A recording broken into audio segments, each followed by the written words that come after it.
What's up, Raider Nation? It's Week 14, and the Silver and Black head to Tampa for a matchup with the Bucs. Last week against the Chiefs, Max Crosby played every defensive snap for the sixth straight game.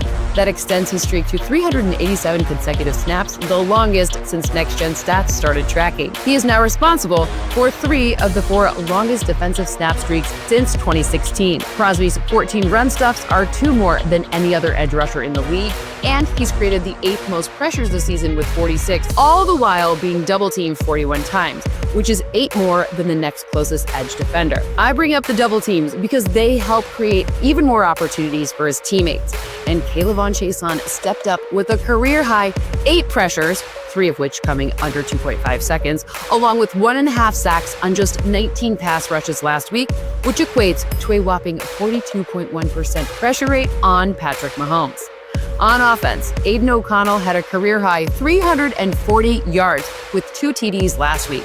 270 of those yards and both of those touchdowns came off of passes outside the numbers. This was good for the most yards outside the numbers for any quarterback in a single game since Joe Burrow had 361 in 2021.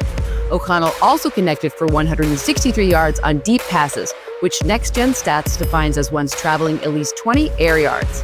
Brock Bowers was at it again, hauling in 2 of his 10 receptions on those deep passes for 62 of his 140 total yards. By the way, this was only the second time all season that any tight end has caught 2 deep passes in a single game.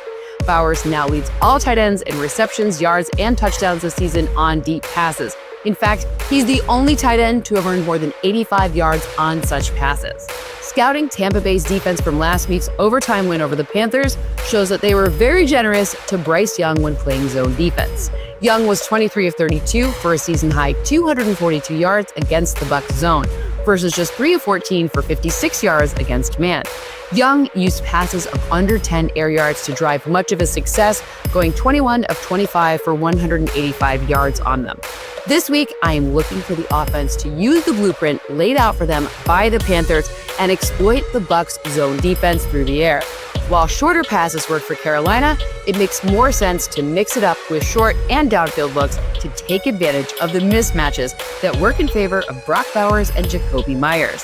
The Bucs O-line has allowed a sub-25% pressure rate on Baker Mayfield, who's been sacked 28 times, which is tied for 14th most. However, look for pressure coming from all over the front, with Crosby commanding a lot of attention. Oh, and watch for 98's impact in the run-stopping game as well. Raider Nation, what are you tracking and what do you predict will happen? I want to hear your analysis in the comments below.